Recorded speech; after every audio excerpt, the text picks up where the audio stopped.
All right, what is good, ladies and gentlemen, is the Master Reviewer back again with another review, and tonight we are doing a review for the Avengers. We have finally made it to the Avengers. I've really just been binging a lot of Marvel movies lately because I think as of the current date, or it wasn't today specifically, but I think recently Spider-Man: A Brand New Day did release, and so I am just trying to, as quickly, I'm not like rushing myself, but I am more so trying to binge more of the Marvel movies to just catch up to get to the modern day Marvel films. So just in preparation mainly for Doomsday, which does come out this December. So I do want to, at the very least, by the time Doomsday comes out, I want to be on top of all the Marvel films. And so that is pretty much my goal. So yeah, but anyway, this is a rewatch for me. I have seen this film a few times.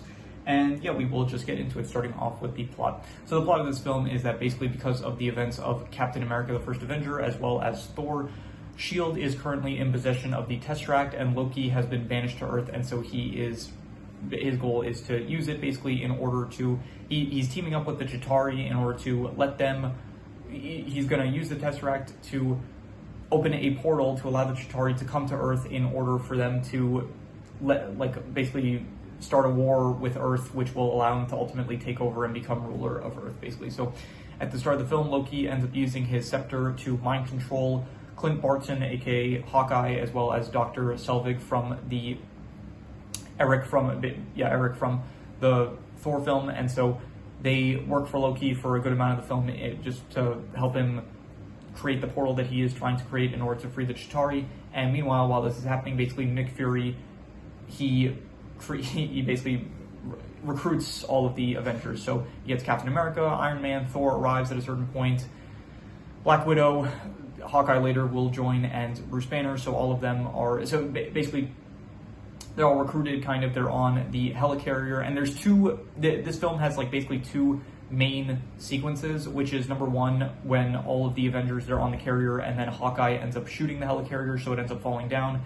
And then later on, after the events of that, Phil Coulson, he ends up, spoiler by the way, I should mention that, but I mean, this comes with all the reviews I do on this channel. So Phil Coulson ends up dying, and so the Avengers, they're kind of like, they're feeling like they're at a low point because Loki escaped, and Phil Coulson is dead, and so they kind of like start to lose hope and stuff. It's like the low moments, but then they keep on fighting forward, and then there is the major final third act of the film, which is Loki actually, like the portal being created, and so the Chitauri arrive, and so the Avengers, they fight off the Chitauri. Eventually, some council, I don't know what council, but a council that is above Nick Fury, they end up saying, okay, if we don't contain what's going on in New York, then the entire world is going to end up suffering more casualties than have already been suffered. So they end up sending a nuke to New York in order to just kill all the Chitauri, but it would also kill a bunch of civilians as well. So Tony Stark redirects the nuke to actually destroy the Chitauri ship through the portal, and that is how so he successfully does that, and he manages to fall back through the portal before it closes. So I kind of, this is one of the shorter plots I end up recapping, but I should try to do that in general. It's just like I shouldn't take so long to recap always. But yeah, so they end up capturing Loki. Loki and Thor go back to Asgard, which will lead into the events of Thor 2. And that is pretty much where the film ends. And now it's like the Avengers are a thing. They've been let loose on the world. People like have started kind of debating on like what should be done about it. Like there's already kind of a news clip that's shown of like a governor or someone basically saying how it's like the Avengers have to like pay the price, like they caused all the damage in New York, which like it's not their fault obviously, but like already a debate is kind of starting about like what should be done about the Avengers and stuff. So overall, the plot, I would give the plot a 4 out of 5. This film managed to do something like really special, which was take from my understanding, like I don't know, there was probably at some point like there's probably been crossover films before, but just this fact that this was like the first real, I think, cinematic universe, at least the very first mainstream one, of where they took these characters from previous films of Iron Man, Thor, Captain America, the First Avenger, to an extent also the Hulk, except the Hulk, like there is the whole recasting with Mark Ruffalo instead of Edward Norton, so that gets that's a bit here and there. But they managed to take like all these previous characters and then put them all together in a team-up film, and I think it just works really well. I like it. I wouldn't give it a 5 out of 5 because I do know that like later on there are definitely Avengers plots that get a lot more better, I would say, like later ones, Infinity War, Endgame and stuff. I think those are maybe, like, from what I remember, 5 out of 5 worthy plots, but we are not there yet. So yeah, this is still the first Avengers film, so it is kind of like them kind of, at first it's like they do fight a bit, so they do have to kind of learn to get along with each other a bit, but it's not so much where it's like I don't know, there's it's like they argue and stuff, but it doesn't actually affect like them during the missions and stuff. So anyway, yeah, overall 4 out of 5 plot. I would say I like the plot and the characters. The characters, once again, that you do have, they are bringing in all these characters from previous films. Thor. I don't know if you can hear this, by the way. This is really annoying me though. There are crickets that are chirping in the background, and normally I get like they're not that loud, but for some reason today specifically, it's like they're really loud and noticeable. But so it's a slight bit pissing me off, and I'm wondering if maybe I should just close the. You know, I am going to close the window. If I do it for the dogs barking, I'm just going to do it for this as well, because this is really just pissing me off. So give me a second here.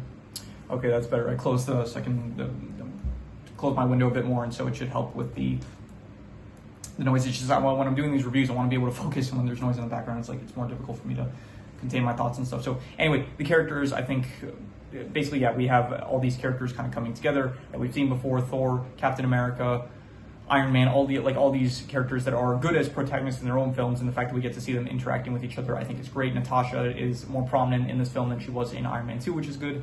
I think that Mark Ruffalo as Hulk in this film I like the Hulk in this film more just because of the fact that we're actually feels like we're seeing a bit more.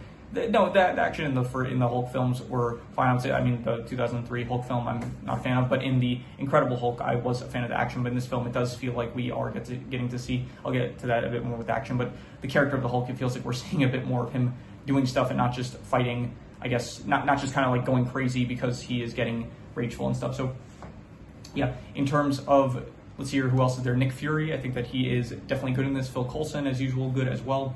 Loki himself as the villain. I do think that I like Loki a bit better in this film compared to the first Thor film, because the first Thor film, it was just him doing a lot of like manipulating and stuff towards all of Asgard basically, and then only at the end of the film does he really like show his like evil side. And so in this film, it's just straight off the bat, it's like it feels like he's doing more. He's actually like getting more involved with the plot instead of just being in the background kind of manipulating things, which I think it is more interesting in this film watching him. So yeah, overall the characters, I'm going to say probably I would give like I'm going to go a 7.5 for the characters. I'm going to say very good characters. I do know, just once again, I know that in later iterations of Marvel films, like we're just, the cast of the Avengers are going to get a lot bigger, and so I think at that point it's just going to be a lot cooler to see like all these different, like at first, like the whole Avengers team in this film, it's only like 6 characters, which is basically Captain America, Iron Man, Thor, Hulk, Natasha, and Clint basically. So it's like only 6 actual Avengers, and I know that in just as these films go on, it's like more and more Avengers are added to the actual Avengers cast. So I'm going to be like, trust me, when we get to later films, the character score is going to get a lot higher. In terms of the settings, there is basically the helicarrier, which a lot of shield areas in general. I think the helicarrier, it's nice, I would say it's a good setting, and the other big one is New York City itself.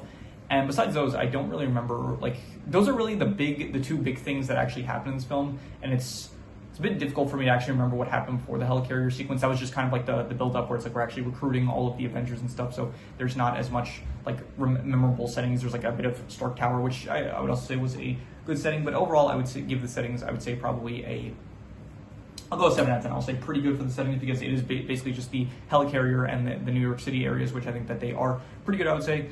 But yeah, once again, we're going to get into that's like the big thing. When you get to later films, I think all the aspects probably just get a bit better, I would say, in terms of like every category. So yeah, but that's like we still got time for that when we get to like Endgame and stuff like that. So in terms of the action, I did like the action. Once again, I mentioned this about the X-Men films, where with most Marvel films in general, it usually focuses on one specific character, so we only really get to see their one skill set, which is like Iron Man, it's basically just Iron Man fighting, or Thor, it's Thor fighting. With Captain America, it's him. With the X-Men films, I think that they have the benefit of having like a large variety of attacks and powers that get to be shown off, and so I think that this film also has that benefit, where because we're not just following one hero, there is a decent amount of action from all types of characters. You got some cool Hulk action, Thor having some good moments, Iron Man, all of the stuff that he does. Also, it's like you got a good variety. Natasha as well, Clint, Hawkeye. We actually, in Thor, like Hawkeye was in Thor, but he didn't really do too much. He was just kind of, it was if anything a cameo, just meant to, he was like gonna shoot Thor, but then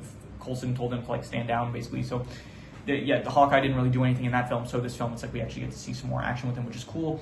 I would say that I felt like, if anything, just the only one is maybe Steve. Steve doesn't feel like he has as much moments where he felt a bit better, I would say, in the original Captain America, whereas in this film, it's like, just out of all the Avengers, it feels like the action with him feels the least memorable, I would say. But even so, it's like he's got moments where it's like him and Stark are teaming up, and it's like they do a combo attack and stuff. So definitely the action, I'm going to give a I'm gonna give like a 7.5. I'm gonna say very good action, and yeah, but a lot of it is also just them fighting Foot Soldier or Chitauri, so it's not like actual.